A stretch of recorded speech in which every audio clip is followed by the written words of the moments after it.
Pirigesh, let's come to you and talk a little bit about regulation. What are the key differences between regulated and unregulated finance, and where can unregulated finance be of benefit to those seeking finance for property?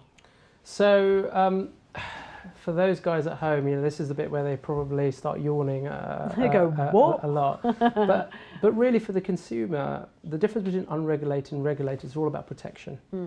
Because an individual that perhaps doesn't do any finance or is not particularly educated in all the elements of finance, when they're going and buying their first home, we're talking, especially in the UK now, hundreds of thousands of pounds worth of debt that they might be taking on.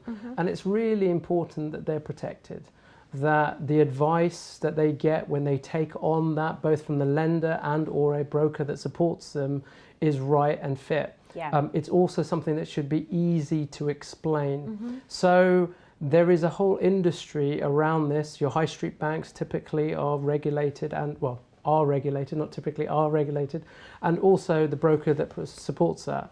Now, the unregulated space, initially you could be thinking, okay, that sounds like the Wild West, and it isn't, but the main difference is that there is the assumption that someone who invests for business, someone who invests actually, does have a little bit of knowledge. So what that does is it provides a little bit of space and a gap for the lender to assume a certain level of understanding, and therefore can concentrate in perhaps in being a little bit more innovative in the actual financial product. Okay. So when you say, how can an unregulated product help me? Well, if I was going to invest in a business and that business depended on a set of projections that I decided would be likely based on a business plan.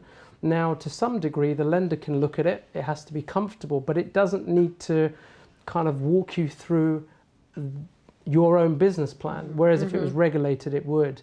Yeah. An interesting area very recently where the two are sort of overlapped is consumer buy-to-let.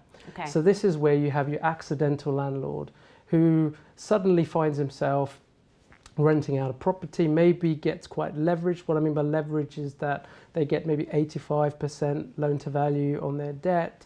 Are they thinking about the way interest rates will affect their ability to make their interest payments? None of that is linked to someone being employed by their employer and being able to pay off their mortgage. It's slightly different. Yeah. And so that's where the government, the FCA, came and said, actually, we feel we need to protect these accidental landlords and provide a little bit more regulation. Now, the types of financial products you can get in the unregulated space is simply much wider. But there is an assumption that the people who take on those products understand them. Okay. So limited companies say, if you're just incorporating your buy-to-let portfolio and now become a limited company, potentially you're borrowing money in the unregulated space and losing the kind of consumer protection you would as the accidental individual landlord, even with a similar sized portfolio. Absolutely. So in that case, it's a really good example where you could say nothing's really changed. Should they continue to be protected? Should they really have access to the type of products that an unregulated space does, etc.? I mean, regulation is a very difficult thing, and there's always got to be a boundary somewhere. Yeah.